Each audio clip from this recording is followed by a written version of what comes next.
ॐ सदाशिवसमारम्भां शङ्कराचार्यमध्यमाम् अस्मदाचार्यपर्यन्तां वन्दे गुरुपरम्परां श्रुतिस्मृतिपुराणानाम् आलयं करुणालयम् नमामि भगवत्पादं शङ्करं लोकशङ्करं शङ्करं शङ्कराचार्यं केशवं बादरायणं सूत्रभाष्यकृतौ वन्दे भगवन्तौ पुनः पुनः ईश्वरो गुरुरात्मेति मूर्तिभेदविभागिने व्योमवद्व्याप्तदेहाय दक्षिणामूर्तये नमः। ॐ सहना भवतु सहनौ भुनक्तु सह वीर्यं करवावहै तेजस्विनावधीतमस्तु मा विद्विषावहै।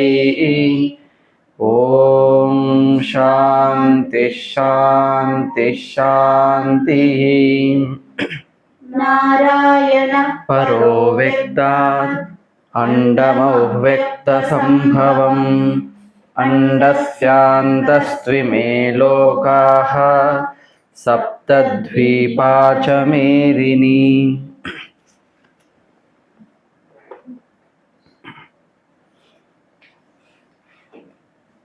భీష్ముడు మొదలైన వారు ఈ అనాత్మ ప్రపంచంలో ఎవరైతే ఉన్నారో వాళ్ళు మన దుఃఖానికి అర్హులు కారు. వాళ్ళ గురించి మనం బాధపడాల్సిన అవసరం లేదు. ఆయన ఎక్కడున్నారు? 11వ శ్లోకంలో స్టార్ట్ చేశారు. ఎందుకంటే భగవద్గీత మెయిన్ ఉపదేశం స్టార్ట్ అయింది ఎక్కడ? 2వ అధ్యాయం 11వ శ్లోకంలో. ఎక్కడ? అశోచాన్ అన్వశోచస్వం ప్రజ్ఞావాదాంచ భాషసే గతాసూంశ్చ నాను శోచంతి పండితాః. వాళ్ళ గురించి మనం బాధపడాల్సిన అవసరం లేదు. ఎందుకంటే వాళ్ళు మన దుఃఖానికి అర్హులు కానే గారు. ఎందుకు? భీష్ముడు మొదలైనటువంటి వాళ్ళని మనం ఆత్మ దృష్టిలో చూసినప్పుడు ఆత్మ సత్యం, ఆత్మ నిత్యం. ఎందుకు నిత్యం? 3 కాలాల్లో ఉంది కాబట్టి. కాబట్టి భీష్ముడు కనుక నువ్వు ఆత్మ అని చూస్తే, భీష్ముడు ద్రోణుడు మొదలైన వారు ఆత్మ దృష్టితో వాళ్ళ ఆత్మని కనుక నువ్వు తెలుసుకుంటే ఆత్మ నిత్యం. నిత్యమైన వాళ్ళకి మరణం ఎక్కడుంది? కాబట్టి వాళ్ళ గురించి బాధపడాల్సిన అవసరం లేదు అని 12వ శ్లోకం చెప్పారు. అర్జున, నేను ఇప్పుడున్నాను, ఒకప్పుడున్నాను, భవిష్యత్తులో ఉండబోతున్నాను. నీవు కూడా అర్జున జన్మ కంటే ముందున్నావు, ఇప్పుడున్నావు, తర్వాత ఉండబోతున్నావు. అదేవిధంగా భీష్ముడు మొదలైన వారు ఉంటారు. కాబట్టి మనం అందరం నిత్యం. కాబట్టి ఒకరి గురించి ఒకరు ఏడవలసిన అవసరం ఏముంది? బాధపడాల్సిన అవసరం లేదన్నారు. అదే విషయాన్ని 13వ శ్లోకం కూడా చెప్పారు. మరి 14, 15 శ్లోకంలో అర్జున్ క్వశ్చన్ వచ్చింది, డౌట్ వస్తుంది. కృష్ణ, నా సమస్య ఆత్మ విషయంలో కాదు. ఎందుకంటే ఆత్మ గురించి నాకు తెలియదు. ఆత్మ గురించి నాకు తెలియదు. ఒకవేళ తెలిసిన ఆత్మ నన్ను ముట్టదు, నన్ను అంటదు. కాబట్టి నాకు ఆత్మ వల్ల నాకు దుఃఖం కలుగుతలేదు. నా దుఃఖం దేనివల్ల? ఈ అనాత్మ ప్రపంచం వల్ల. వస్తువులు, వ్యక్తులు, ఈ అనాత్మ ప్రపంచం, దేహం వల్ల, వీటి వల్ల నా దుఃఖం. కాబట్టి దీనికి సమాధానం ఏంటి అన్నప్పుడు ఏమన్నారు? ఈ అనాత్మ వల్ల నువ్వేదో దుఃఖం కలుగుతుంది అనుకున్నావు, అది మిథ్య. ఎందుకు? ఆగమాపాయి. ఒకప్పుడు వస్తుంది, పోతుంది. దేహాలు వస్తున్నాయి, పోతున్నాయి. వ్యాధి వస్తుంది, పోతుంది. సుఖం వస్తుంది, పోతుంది. మానము, అవమానము అన్నీ కూడా ఏమి? వచ్చిపోయేవి. వచ్చిపోయేవి ఏంటి? అనిత్యం. మరి అనిత్యమైనటువంటి ఈ సుఖ దుఃఖాల గురించి ఎందుకు నువ్వు చెందుతున్నావు, బాధపడుతున్నావు? బాధపడాల్సిన అవసరం లేదు. భీష్ముని దేహమే అనుకుంటే కనుక దేహం ఎప్పటికైనా పడిపోయింది. దాని స్వభావం ఏది? స్వభావాన్ని మనం మార్చగలుగుతామా? అగ్ని యొక్క స్వభావం ఏంటి? వేడి, ప్రకాశం. అగ్నిని ఎప్పుడైనా ఎక్కడైనా పెట్టండి, అది వెలుగుతూ ఉంటుంది, ప్రకాశం ఉంటుంది, వేడి ఉంటుంది. దాని స్వభావాన్ని మనం చేయగలుగుతామా? మార్చుతామా? మార్చలేము. అదేవిధంగా దేహాలేంటి? ఆగమ అపాయన. ఆగమ అంటే పోయేవి, ఆగమ అంటే వచ్చేవి, అపాయన అంటే పోయేవి. వచ్చిపోయే వాటిని ఏమంటారు? నిత్యం అంటామా, అనిత్యం అంటామా? అనిత్యం. కాబట్టి అనిత్యమైనటువంటి దేహాల గురించి ఎందుకు ఏడుస్తున్నావు? అవసరం లేదు. మరి అనిత్యమైనటువంటి ఈ సుఖ దుఃఖాలు అయితే నా జీవితంలో కలుగుతున్నాయో వాటి పట్ల ఏం చేయాలి అంటే, అవి వచ్చిపోయేవి కాబట్టి ఓపికతో ఉండాలి. తితిక్ష. వాటి పట్ల ఎక్కువగా టెన్షన్ తీసుకుంటూ ఉండడమే తితిక్ష. ఆ తితిక్షను కలిగి ఉండన్నారు. అంతేకాదయ్యా, ఇంకొక రీజన్ ఉంది. ఇంకొక రీజన్ కూడా చెప్పబోతున్నాను. ఆత్మ సత్యం, జగత్తు మిథ్య. ఇప్పుడు సత్యమైన ఆత్మ గురించి నువ్వు బాధపడాల్సిన అవసరం లేదు. ఎందుకంటే సత్యం అంటే 3 కాలాల్లో ఉంది. మరి భీష్ముడు, పీతామహుడు, ద్రోణుడు, నువ్వు, నేను అందరం 3 కాలాల్లో ఉన్నాం. బాధపడాల్సిన అవసరం లేదు. పోనీ దేహం నిత్యం అనుకుంటున్నావా? మీ తల్లిదండ్రులు నిత్యం అనుకుంటున్నావా? ఇల్లు నిత్యం అనుకుంటున్నావా? కాదు, అనిత్యం. ఎందుకంటే మిథ్య. అందుకని అది మిథ్య కాబట్టి దాని గురించి బాధపడాల్సిన అవసరం లేదని 16 శ్లోకం చెప్తున్నారు. ఈ 16 శ్లోకం భగవద్గీతలో మెయిన్ శ్లోకం. ఎంత కఠినమైనటువంటి శ్లోకం అంటే దాన్ని రాయడానికి, దాన్ని చెప్పడానికి కూడా ఆచార్యులు, గురువులు లాంటి వారు కూడా తికమత పడతారు. అంత పెద్ద శ్లోకం ఇక్కడ 16 అధ్యాయం. ఇది ఒకటి మెయిన్ ఎక్కువ కఠినమైనటువంటి శ్లోకం అంటే ఇది ఒకటి. ఇక్కడ చెప్తున్నారు ఏమన్నారు, మనం ఇది ఒకసారి చదువుదాం. నా సతో విద్యతే భావః నా భావో విద్యతే సతః ఉభయోరపి దృష్టోంతః త్వనయోస్తత్వదర్శిభిః.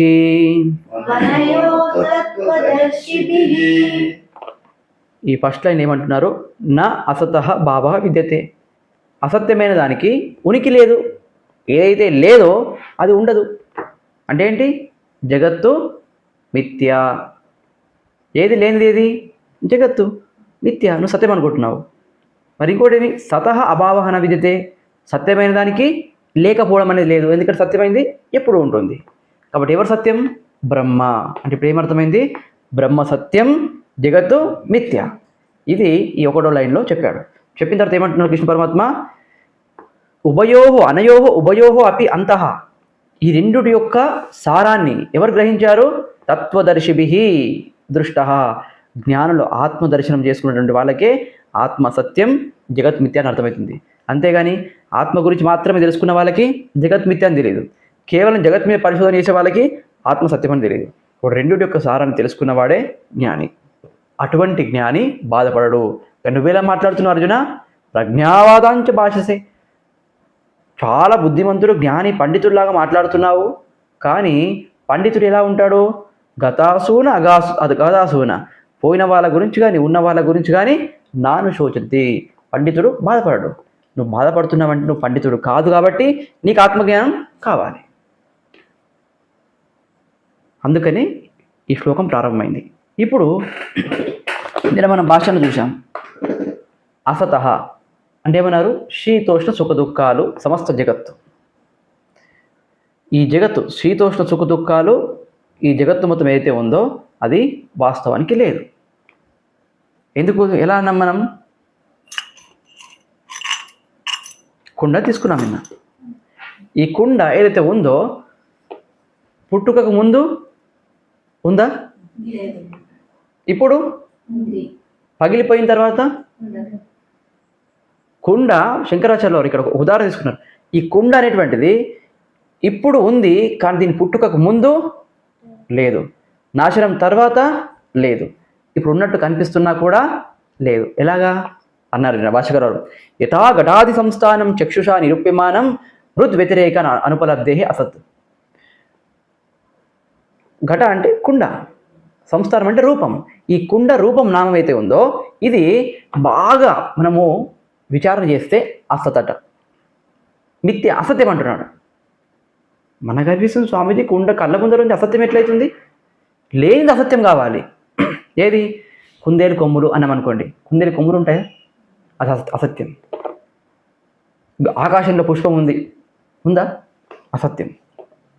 గొడ్రాలి కొడుకు పుట్టాడు స్వామీజీ అన్నామనుకోండి, వాస్తవమా? అసత్యం. కానీ కుండ స్వామీజీ కళ్ళ ముందర కనిపిస్తుంది. గొడ్రాలికి కొడుకు ఉండడు, ఆకాశంలో పుష్పం ఉండదు, కుందేలు కొమ్ములు ఉండవు. ఇది వాస్తవం, సత్యం కాదు, ఇది అసత్యం. కానీ కంటి ముందరన్నటువంటి కుండ అసత్యం ఏ విధంగా అవుతుంది అని ప్రశ్న. దీనికి భాష్యకారులు ఏమన్నారు? నిన్న చక్షుషా నిరూప్యమానం.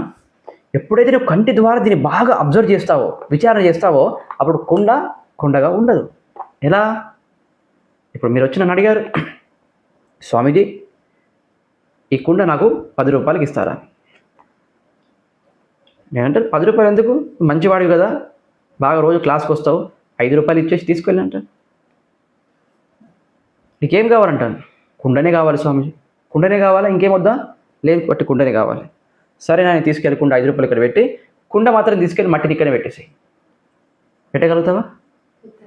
అంటే మరి కుండ సత్యమా? ఇప్పుడు కుండ నీకు కావాలి, నువ్వు 5 రూపాయలు ఇస్తున్నావు, నువ్వు కుండ నువ్వు తీసుకెళ్ళిపో, మట్టి నాకే ఇచ్చేసి. అంటే కుండ అనేది మట్టి కంటే సపరేట్గా లేదు. కుండ లోపల, కింద, బయట అంతటా ఏముంది? మట్టి. మట్టి సత్యమా, కుండ సత్యమా? అంటే కుండ కనిపిస్తూనే ఉంది సత్యంగా, కానీ కుండ మిథ్య. ఏది కనిపిస్తూ కొద్దిసేపు మన అనుభవంలోకి వస్తుందో కానీ ఒకప్పుడు లేదు, తర్వాత ఉండబోదు, దాన్ని ఏమంటాం? మిథ్య. కాబట్టి ఇప్పుడు కుండ ఏమైపోయింది? మిథ్య. ఎప్పుడు? కళ్ళు అనేటువంటి చక్షు అనేటువంటి కళ్ళ ద్వారా మనం విచారం చేసినప్పుడు ఏమైపోయింది? ఇది మిథ్య అయిపోయింది.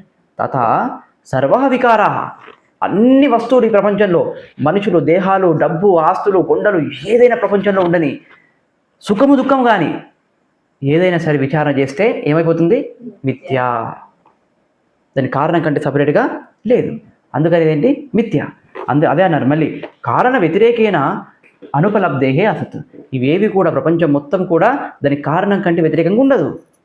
ఇప్పుడు గోల్డ్ చైన్ ఉంది, ఇంకొక ఉదాహరణ, నెక్లెస్ ఉంది. నెక్లెస్లో కూడా నెక్లెస్ అని మనం ఏమన్నాం? ఒక నామం, పేరు, ఒక పేరు ఇచ్చాము దీనికి. దేనికి ఇచ్చాము? ఈ రూపానికి. అదే దీన్ని ఏమన్నాము? చెవి పోగంటున్నాం, చెవికి సంబంధించింది. ఎందుకు? ఇది బంగారమే, ఇది బంగారమే, కానీ దీనికి చెవి పోగం ఎందుకు అన్నాం? దీన్ని నెక్లెస్ ఎందుకు అన్నాం అంటే దీని రూపాన్ని బట్టి. నెక్ అంటే మెడ, మెడకు కట్టుకునేది నెక్లెస్, చెవికి పెట్టుకునేది ఇయర్ రింగు, చెవి పోగు. కాబట్టి దీని రూపాన్ని బట్టి దీనికి ఏమి ఇచ్చాం? మనం ఒక పేరు పెట్టాం. కానీ రెండిట్లో ఉంది ఏంటి? గోల్డ్, బంగారం. బంగారం కంటే ఇవి రెండు సపరేట్గా ఉండగలుగుతాయా? ఉండలేదు. కాబట్టి చైను, గోల్డ్ చైన్ ఏమవుతుందో ఇది ఏంటి? మిథ్య. సత్యం ఏంటి? బంగారం. అదేవిధంగా ఈ జగత్తు మొత్తం కూడా దేని మీద ఆధారపడిందంటే లాస్ట్కి మాయా. ఎందుకంటే జన్మనః ప్రాగ్, పుట్టుకకు ముందు ఇది లేదు. ప్రధ్వంసాత్ ఊర్ధ్వం, నశించిన తర్వాత ఇది లేదు. కాబట్టి ఇవేంటి? ప్రపంచం మొత్తం కుండ ద్వారా మనకు అంతా తెలుస్తుంది, ప్రపంచం మొత్తం మిథ్య. పోనీ కుండ సత్యం కాదు స్వామి, మిథ్య అని అర్థమైంది. మరి ఏం సత్యం? మట్టి, మృత్తికా ఏవ సత్యం, మట్టి సత్యం అనుకున్నా. కానీ భాష్యగారు విచారణ చేయండి అన్నారు. ఏదైతే పుట్టిందో అది మిథ్య. ఒక సమయంలో లేకుండా ఒక సమయంలో వచ్చింది మిథ్య. ఏం లేదు, ఒక సమయంలో మట్టి లేదు, ఒక కుండ లేదు, కానీ ఇప్పుడు వచ్చింది, కాబట్టి ఏంటి? మిథ్య అన్నాం. మరి మట్టి సత్యం అనుకున్నాం కదా, కొంచెం విచారణ చేస్తే శాస్త్రం ఏముంటుంది? కుండ విషయంలో మనం కంటి ద్వారా విచారణ చేసాము, కుండలో మట్టి కంటే సపరేట్ కుండ లేదు అని. కానీ ఇప్పుడు శాస్త్ర ప్రమాణం తీసుకోవాలి. శాస్త్రం ఏముంటుందంటే మట్టి ఏదైతే ఉందో, పృథివీ మట్టి, అది ఎక్కడి నుంచి వచ్చింది? జలం నుంచి వచ్చింది. తతః అంటే మాయా సహిత బ్రహ్మ నుంచి, ఈశ్వరు నుంచి, మాయా నుంచి. తతః ఆకాశ సంభూత, ఆకాశాద్ వాయో, వాయోరగ్ని, అగ్నేరాప, అద్భ్యః పృథివీ. అంటే పృథివీ మట్టి అనేది ఎక్కడి నుంచి వచ్చింది? జలం నుంచి వచ్చింది అన్నారు. అంటే వచ్చింది అంటే దాని అర్థం ఏంటి? ఒకప్పుడు లేదు, ఇప్పుడు సృష్టించబడింది. కాబట్టి మట్టి కూడా మిథ్య. మరి జలం అగ్ని నుంచి వచ్చింది, అగ్ని వాయువు నుంచి వచ్చింది, వాయువు ఆకాశం నుండి వచ్చింది. కాబట్టి ఇప్పుడు ఆకాశం సత్యం, వాయువు మిథ్య. పోనీ ఆకాశం తనంతట తాను ఉందా? ఇప్పటికీ లేదు. ఆకాశం దేని మీద ఆధారపడింది? మాయ మీద. కాబట్టి ఆకాశం ఏంటి? ఇప్పుడు మిథ్య. పోనీ మాయ సత్యం అనుకుందాం, ఎందుకంటే మాయ అనేది ఎక్కడి నుంచో రాలేదు.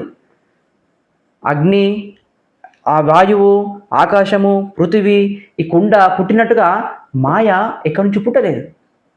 మాయ పరమాత్మ నుంచి కూడా పుట్టలేదు. కాబట్టి ఇప్పుడు మాయ పుట్టలేదు, కాబట్టి మాయ కారణమైపోయింది. మాయకు మరి అంతం లేదా? కాదు, మాయకు అంతం ఉంది. మాయ నశించిపోతుంది, ఒకరోజు నశించిపోతుంది. కాబట్టి పుట్టుక,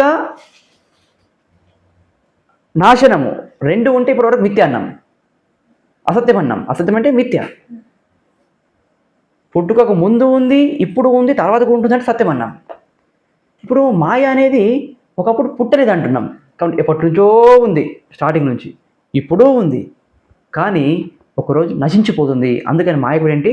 మిథ్యా. ఎప్పుడు నశించిపోతుంది మాయ? జ్ఞానం వల్ల. ఇప్పుడు నిన్న ఒక ఉదాహరణ ఇచ్చాం. ఏంటి? ఈ చైన్ ఇక్కడ ఇట్లా పెట్టేసి ఉంది. దీన్ని మనం ఏమనుకుంటున్నామంటే చీకట్లో మనం కనబడకపోవడం వల్ల పాము అనుకున్నాం. పాము అనుకున్నాము. కానీ కొద్దిసేపటి తర్వాత దీనిపైన ఒక మంచి లైట్ వేస్తే ఈ లైట్ వల్ల ఏమైపోతుందంటే ఇక్కడ పాము కాదు, ఇక్కడ చైన్ ఉందని గుర్తుపెట్టాం. ఇప్పుడు పాము చనిపోయిందా లేదా? నాశనమైంది కాలేదా? ఇంతకుముందు ఉన్నటువంటి పాము ఇప్పుడు నాశనం అయిపోయింది. ఎప్పుడైపోయింది నాశనం? ఎప్పుడైతే నీ జ్ఞానం కలిగిందో అప్పుడు నాశనమైంది. దీని అంతం జరిగిపోయింది. కానీ ఈ పాము అక్కడ ఎప్పుడు పుట్టింది చెప్పగలుగుతారా? నేను చూసినప్పుడే పుట్టిందంటే కాదు. చూడకముందు కూడా అక్కడ చైన్ ఉంది కదా. చైన్ ఉందంటే నువ్వు చైన్ మీద చూస్తున్నావు పాముని. ఎప్పుడు పుట్టింది చెప్పలేము. దాని పుట్టుక గురించి మనం చెప్పలేము. అందుకే అది అనాది పుట్టిందని చెప్పలేము. కానీ దాని అంతం ఉందా లేదా? ఉంది. అదేవిధంగా మాయకు పుట్టుక లేకపోయినా కూడా మాయకు అంతం ఒక రోజు ఉంది. దేనివల్ల? జ్ఞానం వల్ల. అక్కడ పాము కాదు బంగారం చైను అని ఎప్పుడైతే మనం గుర్తించామో అప్పుడు మన అజ్ఞానంలో ఉన్నటువంటి పాము తొలగిపోయింది. అదేవిధంగా మాయ ఏదైతే ఉందో అది పరమాత్మను ఆశ్రయించుకొని ఉన్నప్పటికీ దాని యొక్క జ్ఞానం, పరమాత్మ యొక్క జ్ఞానం కలిగిన వెంటనే మాయ నశించిపోతుంది. మాయ యొక్క అంతం జరిగిపోతుంది. కాబట్టి మాయ ఏంటి? అసత్యం అని మనకి చెప్పేశారు లాస్ట్కి. ఇక్కడ వరకు నిన్న చూసాం. ఇప్పుడు మనకు క్వశ్చన్ రావచ్చు. ఇప్పటి వరకు జరిగింది ఏంటంటే జగత్తు మిథ్యా. ఎందుకు? కుండ మిథ్య అని చెప్పినాం ఫస్ట్. కుండ నుంచి మట్టి, మట్టి నుంచి వాయువు, ఆకాశం, మాయ వరకు వెళ్ళిపోయినాం లాస్ట్కి. ఇంకా మాయ తర్వాత ఏదైనా ఉందా? ప్రపంచంలో కార్యం లేదు. కాబట్టి మాయ వరకు అన్నీ కూడా మిథ్య అయిపోయింది. అంటే సత్యం కాదు.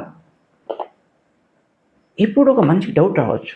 ఏమంటే కరెక్ట్ స్వామీజీ, కుండ సత్యం కాదన్నారు, మట్టి సత్యం కాదన్నాం, ఆకాశం కూడా సత్యం కాదన్నాం, దానికి కారణమైన మాయ సత్యం కాదు, ఎందుకంటే నాశనం అవుతుంది. మరి లాస్ట్కి ఏం సత్యం స్వామీజీ? సత్యం అంటే జీరోనా? శూన్యం సత్యమా? ఏదో ఒకటి మిగిలాలి సత్యం కదా. శూన్యం సత్యమా, జీరో సత్యం అయిపోతుందా అని మనకు క్వశ్చన్ వస్తుంది. దానికి శంకరాచార్యుల వారు, దానికి శ్రీకృష్ణ పరమాత్మ సతః అభావన విదితే, సత్యం బ్రహ్మ ఉందని నిరూపించాలి.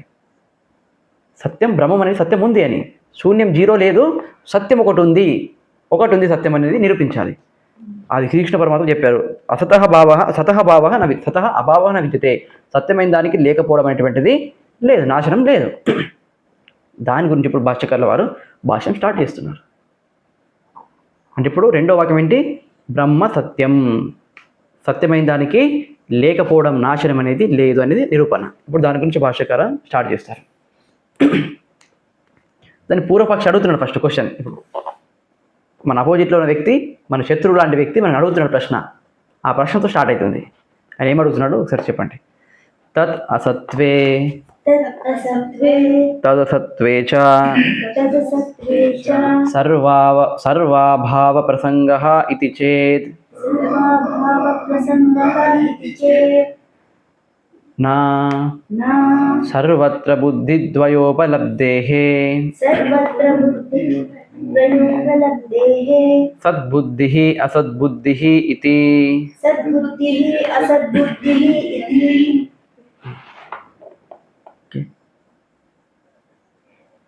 తదసత్వే చ సర్వభావ ప్రసంగ ఇతి చేత్ నా సర్వత్ర బుద్ధిద్వయోపలబ్ధేః సద్బుద్ధిః అసద్బుద్ధిః ఇతి. ఇప్పుడు ఇక్కడ అంటున్నారు పూర్వపక్షం ఏమంటే తత్ అసత్వేచ అంటే కారణం లేకపోతే, కార్యము కారణం రెండు కూడా అసత్యం అయిపోతాయి. సర్వాభావ ప్రసంగ ఇది చేత్ ఏమైపోతుంది? మొత్తం శూన్యమైపోతుంది, సమస్తం మొత్తం. సత్యం ఏంటి అని అడిగితే శూన్యమే సత్యం, ఏమీ లేదు సత్యం, జగత్తుకి ఆధారం జీరో అని చెప్పాల్సి వస్తుంది అని పూర్వపక్షి క్వశ్చన్ అడిగారు. దానికి శంకరాచార్య సమాధానం ఏమిస్తున్నారు? నా, అది కరెక్ట్ కాదు. మాయ అసత్యం అని చెప్పేసినంత మాత్రాన సత్యం ఏది లేదని అనుకోవద్దు అంటున్నారు. ఎందుకు? శంకరాచార్య భాషలో చెప్తారు ఇక్కడ సర్వత్ర బుద్ధిద్వయ ఉపలబ్ధి అని చెప్తుంటారు. కానీ దానికంటే ముందు మనమే ఒక చిన్న ఉదాహరణ, మన అనుభవం చెప్తాం. ఒక లాజిక్, అక్కడ ఏమీ లేదు అని చెప్పడానికి ఎవరైనా ఒకరు ఉండాలా వద్దా? ఏమీ లేదు, అడవిలో ఎవరున్నారో చూసి రమ్మన్నాను అనుకోండి, అక్కడ ఎవరు లేరని చెప్పడానికి ఎవరు ఉండాలి? నేను ఉండాలి. ఏమీ లేదని చెప్పేవాడు ఎవడున్నాడు? ఒకడున్నాడు. మరి ఇప్పుడు ఒకడు ఉన్నాడా లేదా? కాబట్టి జీరో అనేది ఉండదు. ఎవరున్నారు? అహం. అహం అంటే ఎవరు? నేను. నేనంటే ఎవరు? పరమాత్మ. కాబట్టి నేను పరమాత్మ, నేను మాత్రం ఉన్నాను. శూన్యం అని ఎలా అంటావు? స్వామి ఏం లేదు, శూన్యం ఉంది అంటే మరి శూన్యం ఉందని చెప్పేవాడేవాడు? నేనే. కాబట్టి నేను మాత్రమే సత్యం, జగత్తు మొత్తం మిథ్య. అది నిరూపణం. ఇప్పుడు శంకరాచార్యుడు ఇక్కడ మంచి లాజిక్స్ ఇస్తారు, ఇక్కడ మంచి ఎగ్జాంపుల్స్ ఇస్తారు. ఇక్కడ సర్వత్ర బుద్ధిద్వయ ఉపలబ్ధే సద్బుద్ధి అసద్బుద్ధి ఇది. ఇప్పుడు మనం నిరూపించాలి ఏంటి? జీరో లేదు, పరమాత్మ ఉన్నాడు. పరమాత్మని సత్యం, ఆ సత్యం బ్రహ్మమే ఉన్నాడని నిరూపించాలి. సత్యం బ్రహ్మ అయితే మన కంటికి కనిపించడు, మరి ఎలా? దాని గురించి ఇప్పుడు విచారణ స్టార్ట్. ఏమంటున్నారు? సర్వత్ర, అంతటా రెండు బుద్ధులు ఉన్నాయి. రెండు రకాల మన అనుభవం. బుద్ధి అంటే కూడా అనుభవం. ఏమి? సద్బుద్ధి, అసద్బుద్ధి. ఒకటి సత్యము, రెండు అసత్యము. రెండు రకాల అనుభవాలు ఉన్నాయి. ఇప్పుడు బుద్ధి అంటే ఇక్కడ ఏంటి? అనుభవం. బుద్ధి అంటే జ్ఞానం, ఆ అనుభవం. ఇప్పుడు నేను ఈ కుండని చూస్తున్నాను. కుండని చూస్తున్నప్పుడు నాకు ఏం అనుభవంలోకి వస్తుంది? ఇక్కడ ఏముంది అంటే ఏమంటాము? కుండ ఉంది. కుండ ఉంది అన్నాం. ఇప్పుడు ఇది తీసుకున్నాం. ఇక్కడ ఏముందంటే బంగారు ఆభరణం ఉంది. ఈ ఉదాహరణ కొంచెం పక్కన పెడదాం. ఇంకా అర్థమయ్యేది ఇంకొకటి మంచిది తీసుకుందాం. సినిమా థియేటర్కి వెళ్ళినాం సినిమా చూడడానికి. బాగా సినిమా చూస్తున్నాం. అక్కడ ఏముంది అని అడిగాను. ఏమంటారు? ఎన్టీ రామారావు ఉన్నాడు. ఇక్కడ ఏముంది అంటే సినిమా జరుగుతుంది, సినిమా నడుస్తుంది, ఎన్టీ రామారావు ఉన్నాడు అంటున్నాం. వాస్తవానికి ఒకటి ఏం చూస్తున్నావు ఎన్టీ రామారావుతో పాటుగా? సినిమా స్క్రీన్ అయితే ఉందో, గ్లాసో ఏదో ఉంటుందో స్క్రీన్, ఆ స్క్రీన్ కూడా చూస్తున్నాం. బట్ట పైన ఇక్కడ చూసేది మనం. ఆ బట్టని పరదని కూడా మనం చూస్తున్నాం, ఎన్టీ రామారావుని కూడా చూస్తున్నాం. కానీ మనం దేన్ని చూస్తున్నాం ఎక్కువ? మనం ఏమని చూస్తున్నాం? రెండు కనిపిస్తున్నాయి మనకు. పరద యొక్క జ్ఞానం ఉంది, ఎన్టీ రామారావు జ్ఞానం ఉంది. కానీ మనం దేన్ని ఎక్కువ మనము ఫోకస్ చేస్తున్నాం? ఎన్టీ రావుని ఫోకస్ చేస్తున్నాం. ఎన్టీ రామారావు సత్యం అక్కడ వచ్చిపోతున్నాడు. సినిమాలో పేదవాడిలాగా నటిస్తున్నాడు. స్క్రీన్ మాత్రం అది పరదా.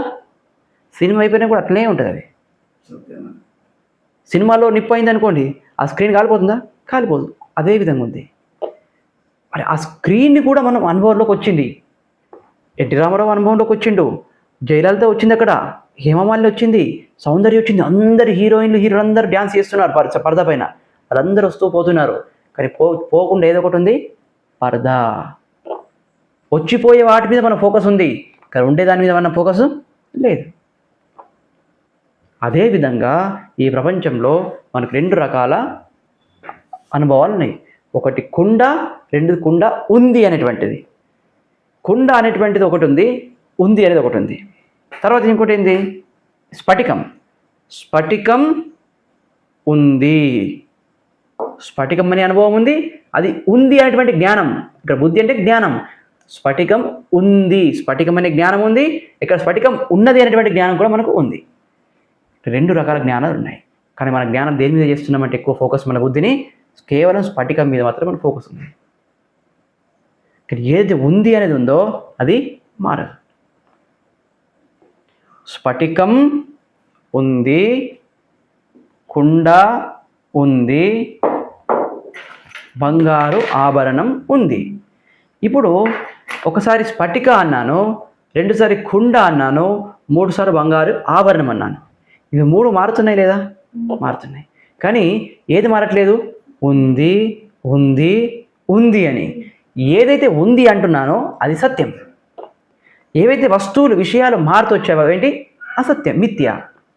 ఈ విషయాన్ని మనం 2 రకాల బుద్ధులు జ్ఞానాలు మనకు కలుగుతున్నాయి, కానీ వాటిని మనం ఎక్కువ ఫోకస్ చేసేలేం, మిథ్యను మాత్రం పట్టుకుంటున్నాం. ఇక్కడ మిథ్య సత్యం యొక్క అధ్యాస 2 మిక్స్ అయిపోయినాయి. కాబట్టి మనం సత్యాన్ని మర్చిపోయి మిథ్య మీద మన ఫోకస్ ఉంది. కాబట్టి ఈ మిథ్య జగత్ ఏదైతే ఉందో, ఇప్పుడు కుండ, మాయ ఇవన్నీ అన్నాం కదా, ఇవన్నీ కూడా దేని మీద ఆధారపడి ఉన్నాయో అది సత్యం. దేని మీద ఆధారపడి ఉన్నాయి? అస్థి, ఉంది అంటున్నాం కదా. ఉంది అంటే ఏంటి? పరమాత్మ. బ్రహ్మాశ్రిత మాయా అస్థి. బ్రహ్మం మాయ ఎలా ఉంది? బ్రహ్మమును ఆశ్రయించుకొని ఉంది, అంటే బ్రహ్మ మీద ఆధారపడి ఉంది. కాబట్టి లాస్ట్ సత్యం ఏంటి? బ్రహ్మం. మాయా మిథ్య. ఎందుకంటే మాయకు స్వతంత్రంగా తన కాలం తన నిలబడలేదు, వేరే వాళ్ళ మీద నిలబడుతుంది. ఎవరి మీద? పరమాత్మ మీద. కాబట్టి జగత్తు మొత్తం పరమాత్మని ఆశ్రయించుకొని ఉంది కాబట్టి జగత్తు మొత్తం మిథ్య, పరమాత్మ సత్యం. ఆ విషయాన్ని ఇక్కడ చెప్పారు. 2 రకాల బుద్ధులు మనకు కలుగుతున్నాయి, కానీ మనం వాస్తవాన్ని మనం చూడట్లేదు. అదే విషయాన్ని ఇప్పుడు ఇక్కడ చెప్తారు భాష్యకారు వారు. యద్విషయా బుద్ధిః న వ్యభిచరతి తత్సత్. యద్విషయా బుద్ధిః అవ్యభిచరతి తత్ అసత్. ఒక్క నిమిషం ఆగండి. బుద్ధి యద్విషయా బుద్ధిః వ్యభిచరతి తదసత్ ఇతి సదసద్విభాగే బుద్ధితంత్రే స్థితే. యద్విషయా బుద్ధిః న వ్యభిచరతి తత్సత్. యద్విషయా బుద్ధిః వ్యభిచరతి తదసత్ ఇతి సదసత్ విభాగే బుద్ధిత్రయే స్థితే. బుద్ధితంత్రే స్థితే. ఇంతకుముందు చెప్పిన వర్డ్ సెంటెన్స్లో సర్వత్ర అని శబ్దం వచ్చింది. అంతటా మనం 2 అనుభవాలు చూస్తున్నాం. ఒకటి సత్యము, 2 అసత్యం. ఇప్పుడు అన్నిట్లో అన్నప్పుడు కుండ నుంచి చూసుకున్నాం. కుండలో చూస్తున్నప్పుడు కుండ ఉంది, సత్యము ఉంది. ఇప్పుడు నేను మీకు ఈ చిన్న ఒక ఆభరణం చూపిస్తున్నాను, బంగారు ఆభరణం. ఇక్కడ బంగారు ఆభరణం చూస్తున్నప్పుడు మీకు 2 రకాల అనుభవాలు అవుతుంటాయి. ఒకటి ఆభరణం, 2 లైట్. ఇప్పుడు ఇక్కడ లైట్ ఉందా లేదా? దీని మీద ఉంది. ఇప్పుడు ఇక్కడ బంగారు ఆభరణం ఉంది, ప్లస్ ఇంకోటి ఏముంది? లైట్ ఉంది. బంగారు ఆభరణం తీశాను, ఇక్కడ లైట్ ఉందా లేదా? ఇంకా కానీ అనుభవం వస్తుందా మనకి? ఎప్పుడైతే ఒక వస్తువు మీద లైట్ అనేది పడిందో అప్పుడు వస్తువుతో పాటు మనం లైట్ని మనం చూస్తున్నాం. ఒకవేళ లైటే లేదనుకోండి, ఆభరణం ఉన్నా కనిపిస్తుందా? అంటే ఈ ఆభరణం కనబడడానికి కారణం ఏమైంది? లైట్. ఇప్పుడు మనం ఏం కనిపిస్తుంది అంటే, స్వామి నాకు ఆభరణం కనిపిస్తుంది అంటున్నాం, కానీ ఆభరణంతో పాటు మనం లైట్ని కూడా చూస్తున్నాం. ఎందుకంటే లైట్ దీనికి మూల కారణం కనబడడానికి. కాబట్టి లైట్ లేకుండా ఇది లేదు. కానీ మనం కేవలం ఏం చూస్తున్నాం? వస్తువుని చూస్తున్నాం. దీనిపైన పడేటువంటి కాంతిని, ప్రకాశాన్ని చూడట్లేదు. ఒకవేళ దీన్ని కనుక తీసి పక్కన పెట్టినప్పుడు ఇదే స్థలంలో, ఇదే స్పేస్లో మనకు ఆభరణం కనిపిస్తుందా? పోనీ ప్రకాశం ఉందా లేదా? అక్కడ వెళ్తురు లైట్ ఉందా లేదా? అక్కడ ఉన్నా కూడా మనం లైట్ మనం చూస్తున్నామా? అనుభవంలోకి రావట్లేదు. కాబట్టి ఒక వస్తువుతో 2 రకాల అనుభవాలు మనకు జీవితంలో జరుగుతున్నాయి. ఒకటి సత్యము, 2 మిథ్య. ఇప్పుడు ఈ వస్తువు ఉంది ఆభరణం, ఇప్పుడు నెక్స్ట్ ఇంకొక ఆభరణం వచ్చింది. ఆభరణాలు వేరైతున్నాయి. ఫస్ట్ ఆభరణం చూసాము, ఇప్పుడు ఈ ఆభరణం చూస్తున్నాం. తర్వాత ఇది చూస్తున్నాం, కుండని కుండ అన్ని వస్తువులు మారిపోయాయి, కానీ ప్రకాశం మారింది, దానిపైన పడ్డది మారలేదు. కాబట్టి ప్రకాశం మీద సత్యం, మారిపోతున్న వస్తువులు మిథ్య. సర్వత్ర అనే శబ్దానికి ఏమన్నారంటే, సర్వత్ర అంటే ఈ కుండ విషయంలోనే కాదు, భూలోకంలోనే కాదు, ఇంద్రలోకానికి వెళ్ళినాం అనుకోండి. స్వర్గానికి వెళ్ళిపోయి ఇంద్రలోకంలోకి వెళ్ళినప్పుడు ఇంద్రాదేవతలు అందరూ అక్కడ కూర్చొన్నారు. మనం వెళ్ళి బాగా చేతులు జోడించి నమస్కరిస్తూ ఇంద్రదేవ అని ఆశీర్వదించండి అని అడుగుతున్నాం. నువ్వు ఎవరైతే చూస్తున్నావో ఇంద్రుడిని, ఇంద్రుడు సత్యమా మిథ్యనా? ఎందుకంటే ఇంద్రుడి దేహం కూడా పాంచభౌతికం, పంచభూతాలతో తయారైంది. ఇంద్రుడు ఒకరోజు పుట్టాడు కాబట్టి ఇంద్రుడు ఎవరు? మిథ్యా. ఇంద్రుడు ఉన్నాడు అన్నాం కదా, ఆ ఉన్నాడు అనేది దేని మీద ఆధారపడినాడో ఆ బ్రహ్మం మాత్రమే సత్యం. అందుకని నువ్వు ఏ ప్రపంచంలో ఏ విగ్రహానైనా పూజించు, ఏ గురువునైనా పూజించు దేహాన్ని, అవన్నీ కూడా సత్యమా మిథ్యనా? ఇది మా గురువు గారు అన్నారు. మన గురువు అన్నారు ఒకరోజు, నేను సత్యమా మిథ్యని అన్నారు. మిథ్యాన్ని గురువుని అనలేము, ఎందుకంటే గురువు యొక్క దేహం మిథ్యనే వాస్తవానికి, కానీ అనడానికి ఒప్పుకోదు మనసు. కానీ వాస్తవానికి గురువు దేహం కూడా మిథ్యా అని మనం అంగీకరించగలగాలి. అందుకని సమస్త ప్రపంచం ఇప్పుడు ఏ దేవతనైతే పూజిస్తున్నావో ఆ దేవత నాకంటే చాలా గొప్పదని అనుకుంటున్నావు, కానీ ఆ దేవత యొక్క రూపం అయితే ఉందో ఆ గుణాలు, ఇంద్రుడికి ఎక్కువ ఆయుష్ ఉండొచ్చు, ఇంద్రుడికి మంచి ఆశీర్వదించే శక్తి ఉండొచ్చు, శపించే శక్తి ఉండొచ్చు, నీ ఆరోగ్యం బాగు చేసేటువంటి శక్తి ఉండొచ్చు. ఇవన్నీ ఎన్ని శక్తులున్నా కూడా ఇంద్రుడి లోపల ఇంద్రుడు సత్యమా మిథ్యనా? ఆ గుణాలు కూడా మొత్తం మిథ్యా. ఎందుకంటే గుణాలు ఎవరిని ఆశ్రయించున్నాయి? దేహాన్ని, దేహము ఇంద్రియాలను ఆశ్రయించుకొని ఉన్నాయి కాబట్టి ఈ ఇంద్రుడి యొక్క శక్తులన్నీ కూడా మిథ్యా. సమస్త దేవతలందరూ కూడా సత్యం కాదు, మిథ్య. మరి ఎవరు సత్యం అంటే కేవలం పరమాత్మ, శుద్ధ స్వరూపమైన పరమాత్మ మాత్రమే సత్యం. ఆ సత్యం పరమాత్మ ఉన్నాడు, ఒక్కడే ఉన్నాడు అని నిరూపణ. జగత్తు లేదు, ఎందుకంటే ఇంద్రుడు మొదలైన వాళ్ళు ఎక్కడున్నారు? జగత్తులో వస్తున్నారు, మిథ్య జగత్తులో. మన దేహాల్లాగానే వాళ్ళ దేహాలు కూడా మిథ్య ప్రపంచంలో కలిసిపోయాయి. కానీ నేను మాత్రం పరమాత్మ స్వరూపమైన ఆత్మస్వరూపం మాత్రం సత్యం అనేటువంటి విషయాన్ని ఇక్కడ ప్రతిపాదించారు. ఇప్పుడు ఏమంటున్నారు? యద్విషయ బుద్ధి నా వ్యభిచరతి తదసత్. తత్సత్. ఏ సత్యం? ఏ సత్యం అంటే దేని యొక్క జ్ఞానం అయితే మనకు మారిపోతలేదో అది సత్యం. ఇప్పుడు కుండ ఉంది అన్నాను, మట్టి ఉంది, ఫోన్ ఉంది, క్లిప్ ఉంది. ఇప్పుడు ఏం మారింది దీంట్లో? ఏం మారలేదు. కుండ మారింది, ఫోన్ మారింది, క్లిప్ మారింది, కానీ మారదేది ఉంది ఉంది ఉంది. ఏముంది? సత్యం ఉంది. అది ఏదైతే ఉందో మారంది అది సత్యం. ఉంది అని చెప్పలేదు అనుకోండి, నేను ఉంది అని చెప్పలేదు అనుకోండి, దేని గురించి మాట్లాడతారు మీరు? ఈ ప్రపంచంలో ఒక వస్తువు గురించి మాట్లాడాలంటే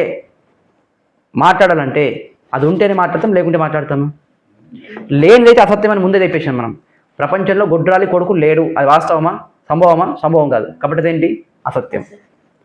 మరి దేని గురించి నేను మాట్లాడాలి ప్రపంచంలో? నేను జీవితం అంటేనే దేని గురించి జరగడం, మాట్లాడడమే, చూడడమే. ఒక వస్తువు గురించి, వ్యక్తి గురించి మాట్లాడాలంటే నా కొడుకు ఉన్నాడు, కొడుకు తినలేము కదా. కొడుకు అంటున్నామంటే వాడు ఉంటేనే అంటాం. మొన్న ఉన్నాడా, ఇప్పుడున్నాడా, ఎప్పుడో ఒకసారి ఉంటేనే అంటాం. దేని మీద ఆధారపడి ఉన్నాడు కొడుకు? ఏదో ఒక దాని మీద ఆధారపడి ఉన్నాడు కదా. కొడుకు ఉన్నాడని చెప్తున్నావు అంటే దేని మీద ఆధారపడి ఉండాలి కొడుకు. ఊరికేనే ఉన్నాడని అంటే అదేమైపోతుంది? గొడ్డాలి కొడుకు అన్నాం అనుకోండి, గొడ్డాలి కొడుకు అంటే నిజమైపోతుందా?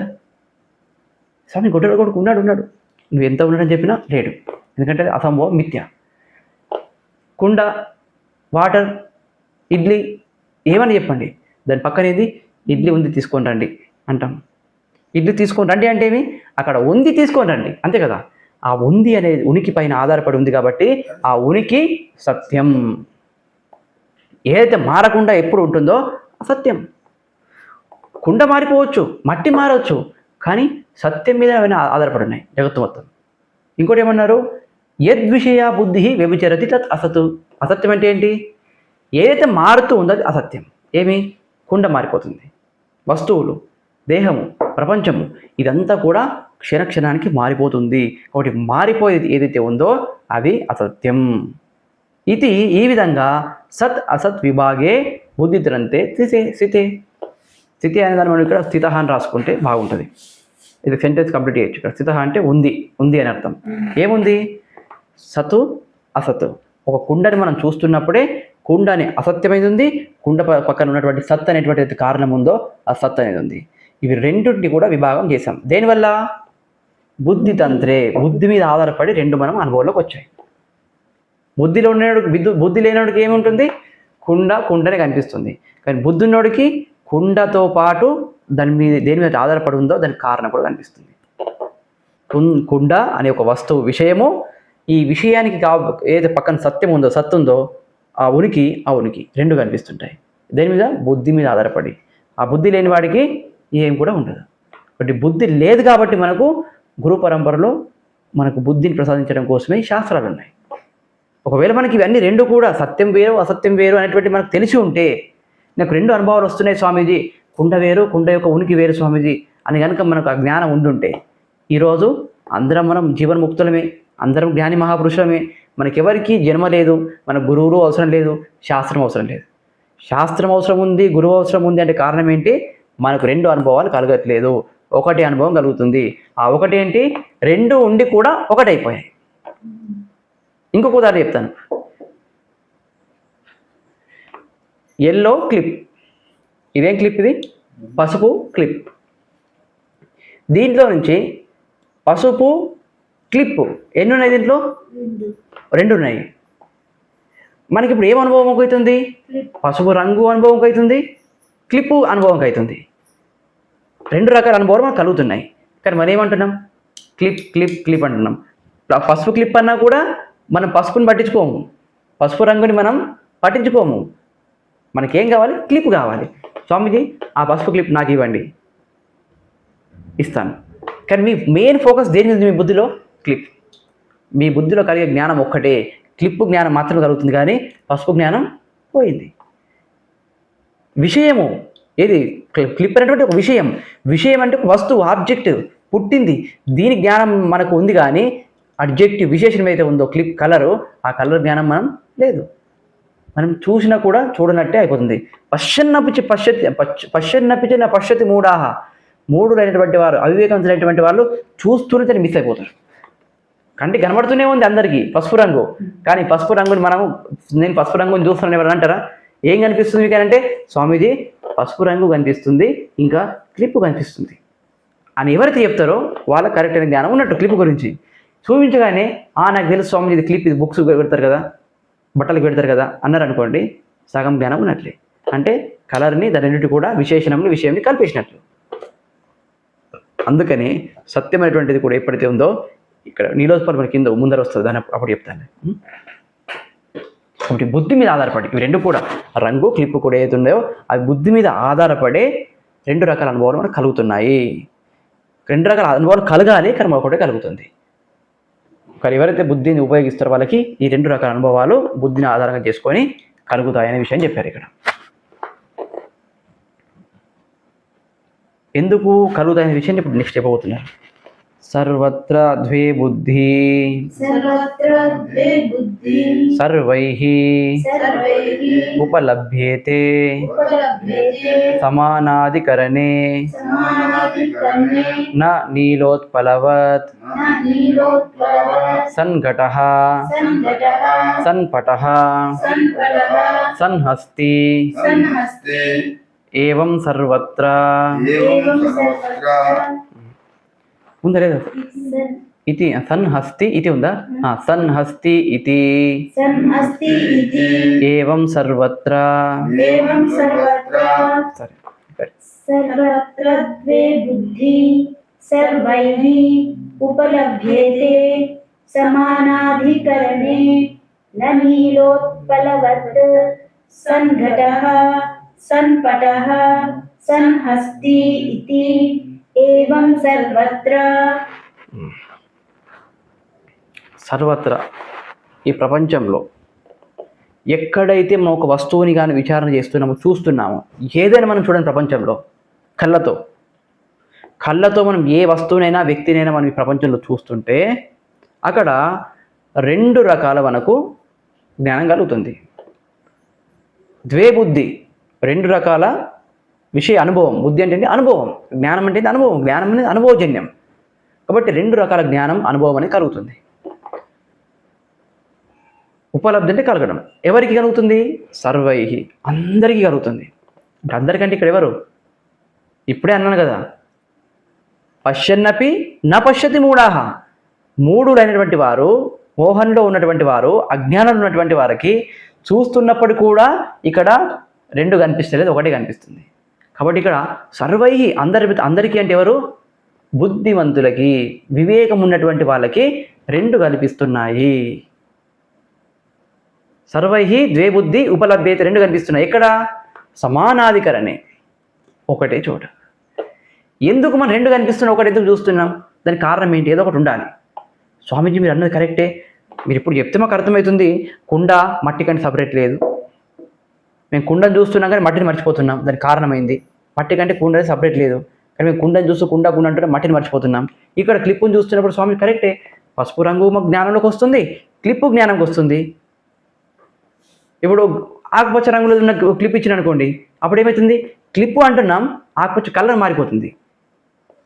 అంటే క్లిప్ అయితే ఉంటుంది కదా ఆల్రెడీ. క్లిప్ అనే వస్తువు ఉంది, దానికి ఉన్న రంగు, రెండు రకాల జ్ఞానం మనకు కలుగుతుంది. కానీ నేను మాత్రం క్లిప్ మీద నా ఫోకస్ ఉంది, ఎందుకు నేను కలర్ మిస్ అవుతున్నాను? దాని యొక్క విశేషాన్ని ఎందుకు నేను మిస్ అవుతున్నాను? దానికి కారణం ఏంటి అని మన ప్రశ్న రావచ్చు. దానికి భాష్యకారులు వారు ఏమంటారంటే సమానాధికరణి.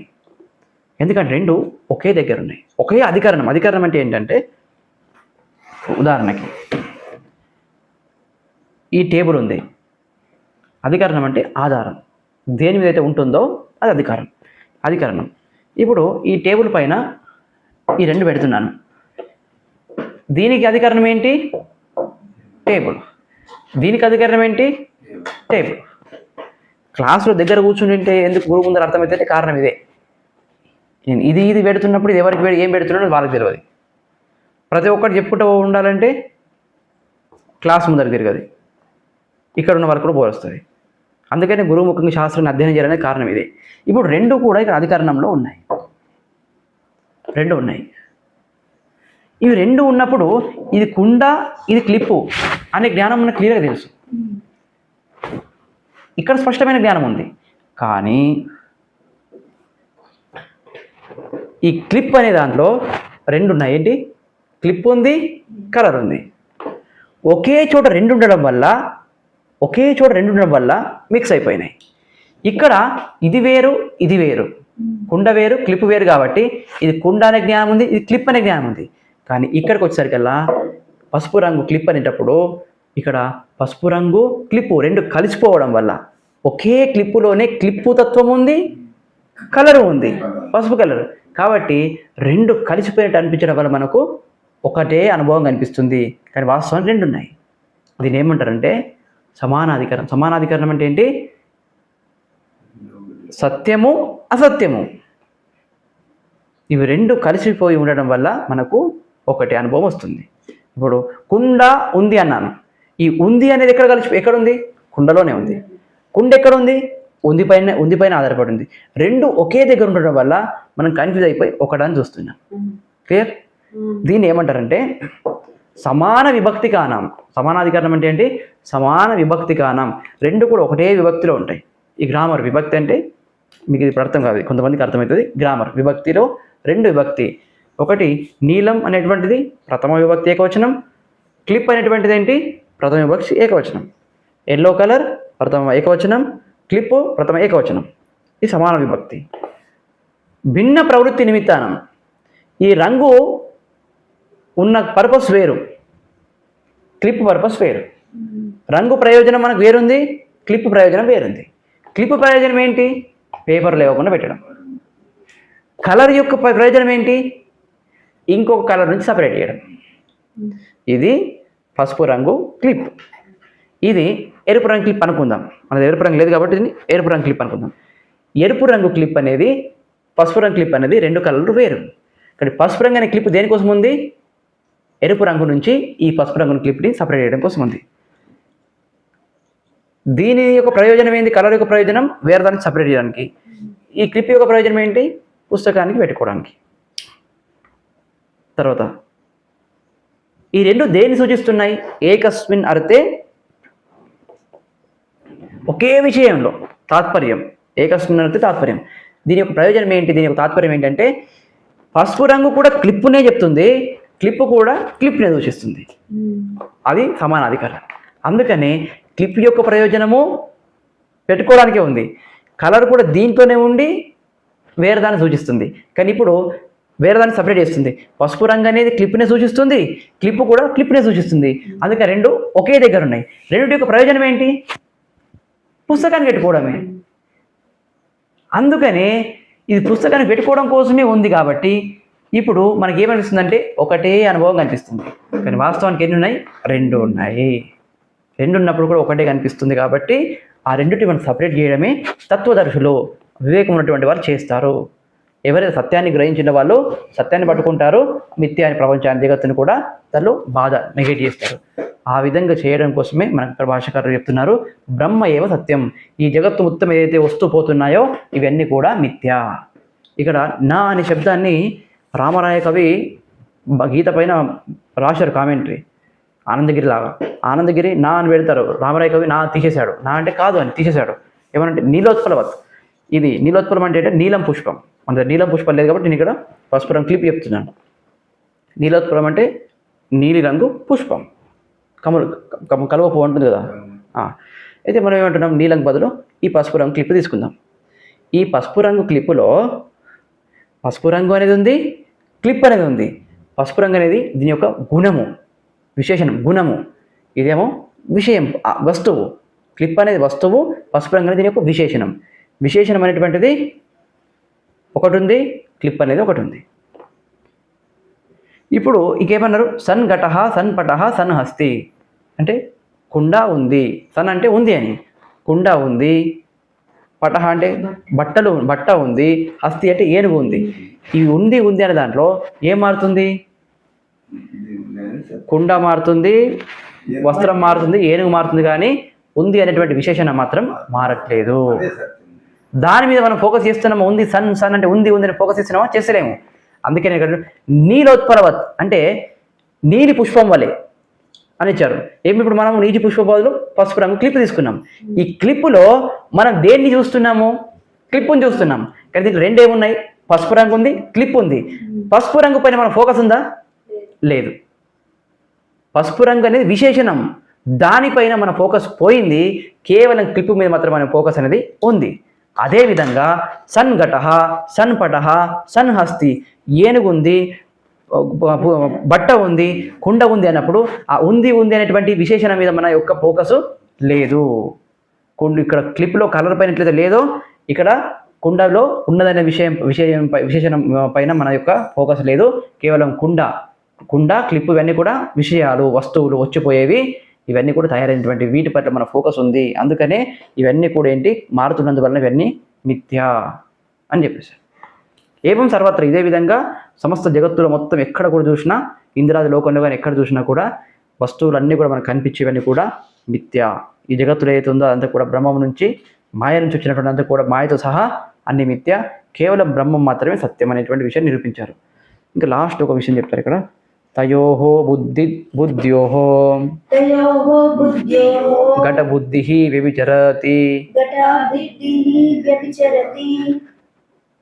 తథా చ దర్శితం నతు సద్బుద్ధి. తయోహో బుద్ధ్యోహో, ఈ రెండు బుద్ధుల్లో కుండ ఉంది అనేది, ఉంది అనేటువంటి అనుభవం అయితే ఉందో, ఒకటి కుండ అనుభవం ఉంది, కుండ బుద్ధి అనుభవం ఉంది. కుండ ఉంది అనేటువంటి ఈ రెండిట్లో కుండ, క్లిప్పు ఇవన్నీ కూడా మారుతున్నాయి. తయోహో బుద్ధి ద్వయోహో, ఈ రెండు బుద్ధుల్లో ఏమి, కుండ బుద్ధి క్లిప్పు బుద్ధి ఏమవుతుందో ఆ జ్ఞానం, అనుభవము వ్యభిచరతి మారుతూ ఉంది. తథాచ దర్శితం, ఇప్పటివరకు మనము అదే చూపించాం. ఏంటి, వస్తువులన్నీ మారిపోతున్నాయి. నతు సద్బుద్ధి, ఉంది ఉంది ఉంది అనేది అంటున్నామో ఆ సత్యము అలాగే ఉంది. సత్యం ఎప్పటికి కూడా మారట్లేదు అనేది ఇక్కడ మనం స్పష్టం చేస్తారు. దానికి ఇంకో లాస్ట్ ఒక మాట చెప్తారు, తస్మాత్ ఘటాది బుద్ధి విషయ అసన్ వ్యభిచరాత్ నతు సద్బుద్ధి విషయ అవ్యభిచరాత్. తస్మాత్, అందువల్ల. ఎందువల్ల అంటే రెండు బుద్ధుల్లో రెండు అనుభవాలు ఉన్నాయి. ఒకటి కుండ అనుభవం ఉంది, కుండ యొక్క అస్తిత్వం ఉంది అనేటువంటి అనుభవం ఉంది. ఈ రెండిట్లో ఘటాది బుద్ధి విషయ, ఈ కుండ అనేటువంటిది ఏదైతే మనకు అనుభవంలోకి వచ్చిందో ఆ వస్తువు అసత్యం. ఎందుకు? అది మారుతూ ఉంది. కుండ ఉంది అన్నాం, తర్వాత ఏమంటారు, కుండని పగలగొట్టి కదా మట్టి ఉంది అన్నాం, అంటే కుండ మట్టి ఇవన్నీ కూడా మారుతూ వస్తున్నాయి. కాబట్టి ఏంటి? అసన్. వ్యభిచారం అంటే మారేది, అసత్యం. నతు సద్బుద్ధి, సద్బుద్ధి అలా కాదు. ఎందుకంటే కుండ ఉంది, మట్టి ఉంది, వాటర్ ఉంది అన్నప్పుడు ఉంది ఉంది ఉంది అనేది కామన్గా మార్పు లేకుండా వస్తుంది. అందుకనేది అవ్యభిచారం, అంటే మారకుండా వస్తుంది. కాబట్టి అస్థి అనేటువంటి సత్యం, అదేది అస్థి అనేది పరమాత్మ. ఏదైతే అస్థి ఉందో అది సత్ అంటే ఏంటి? సద్బ్రహ్మ. సద్బ్రహ్మ ఎందుకంటాం? బ్రహ్మం సత్యం అయి ఉన్నాడు కాబట్టి ఆ సత్తే బ్రహ్మ. కాబట్టి బ్రహ్మ సత్యం, జగన్మిథ్య అనేటువంటిది ఇక్కడ నిరూపణ జరిగింది. రేపటి క్లాస్లో దీని గురించి ఇంకొంచెం చూసి ముందుకు సాగుదాం. ఎందుకంటే పూర్వపక్షి వస్తారు రేపు వచ్చి, మన ఆపోజిట్లో ఉన్నటువంటి వ్యక్తి వచ్చి ప్రశ్నలు వేస్తారు రేపు, శంకరాచార్య వారిని. ఆ ప్రశ్నలకు సమాధానం రేపు చూద్దాం. ఓం పూర్ణమదః పూర్ణమిదం పూర్ణాత్ పూర్ణముదచ్యతే పూర్ణస్య పూర్ణమాదాయ పూర్ణమేవావశిష్యతే. ఓం శాంతి శాంతి శాంతి. హరి ఓం శ్రీ గురుభ్యో నమః. హరి ఓం.